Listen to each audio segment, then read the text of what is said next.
Hey everyone, and welcome back to the Social Worker Chronicles. Again, I am Ree, the social worker with the tea and the life lessons. I know you all are ready to sip this hot tea, which is part two of the meat, the bleach, and the lie. But before we get into it, let me give you a quick recap of part one. So, remember, I found out my supervisor was borrowing money, food, a car, and cleaning supplies from our foster parents, which is also our clients. And then my plan was to confront her the following day during our regular meeting that we had for being unprofessional. And I also think she was manipulative. But instead, she sent me an email and told me to meet her in the conference room immediately.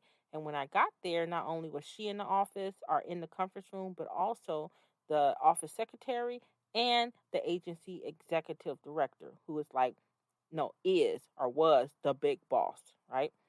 Okay, so now let's get into part two. Let's pick up where we left off. And this is my supervisor telling me, Ree, please have a seat. We have something to discuss with you.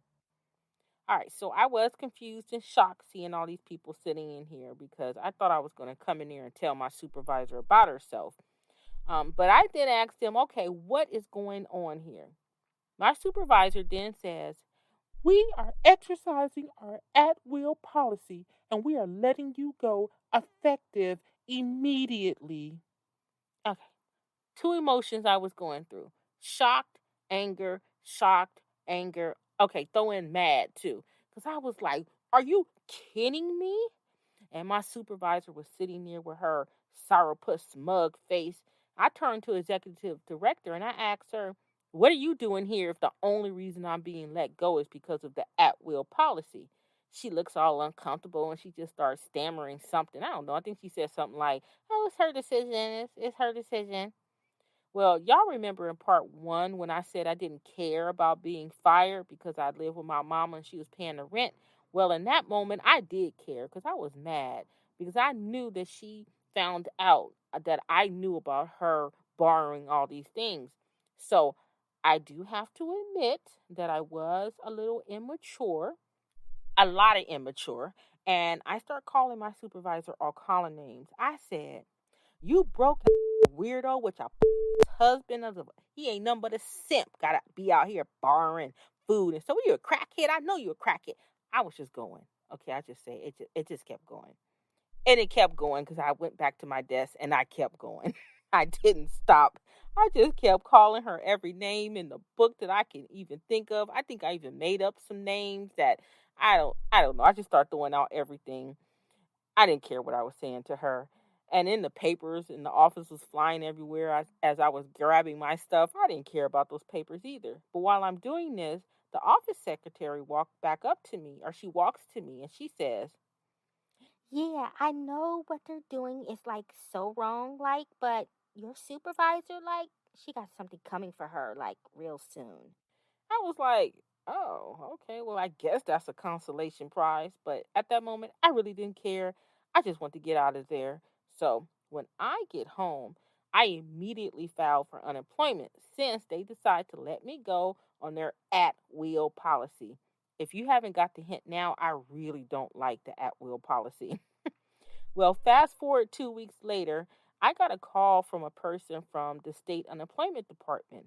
She told me that after I apply for unemployment, they are required to reach out to my last job and ask them the reason why I was let go or no longer working there. And then they also have to call, the person who applied, which is me, and get my side of the story too.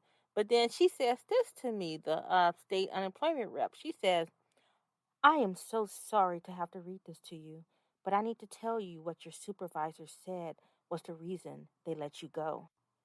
I was already starting to get upset because I'm like, okay, I just know it's going to be a bunch of lies. But I just stayed silent on the phone. And then she says, Your supervisor said that you were being inappropriate with staff by asking to borrow money, food, and cleaning supplies from them, and you never completed any case notes or provided support to the foster parents or children. you know what? Strangely, I was actually very calm because I knew it was all lies, right? And I told her, listen, all of that was untrue. I have performance evaluations that's saying that I was doing an excellent job. And then also, I found out just the day before I was let go that it was my supervisor who was borrowing food and cars and money from some of our foster parents. And I think that's the real reason I was let go.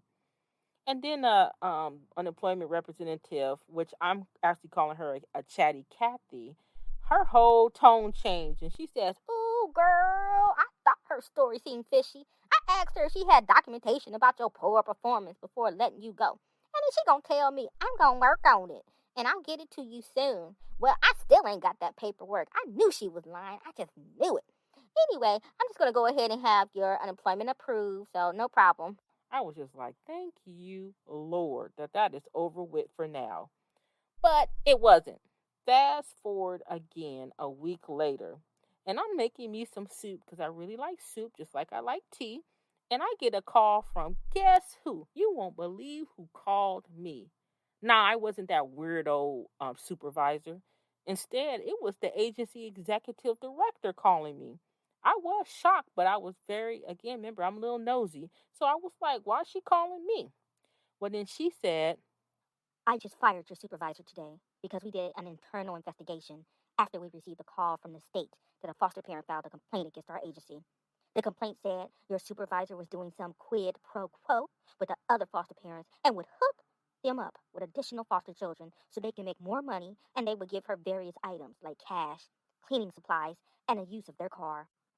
I'm like, okay, okay. Now this is all making sense. One of those foster parents I talked to, they snitched me out. They went and called her probably immediately after talking to me and let her know that I found out. And that's why she fired me. I already knew I was fired for that reason, but I was always trying to figure out how did she find out so quickly. Yeah, it was them. They were snitches. Anyway, the executive director goes on and start apologizing, saying, I'm so sorry I let the supervisor fire you. You're a good worker, and we really would like to have you back. Now, she is funny. I told this lady, no thanks, and lose my number immediately. She must be crazy.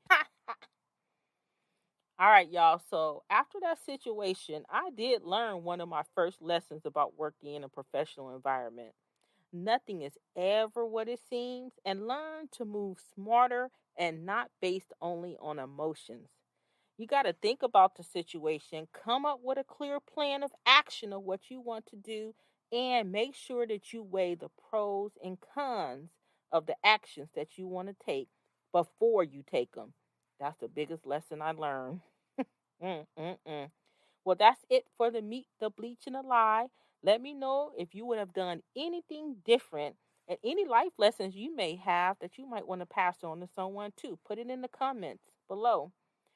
And I do have to remind you all about my disclaimer. Remember, all the stories on Social Worker Chronicles are based on my personal experiences and observation and may contain elements of creative licensing.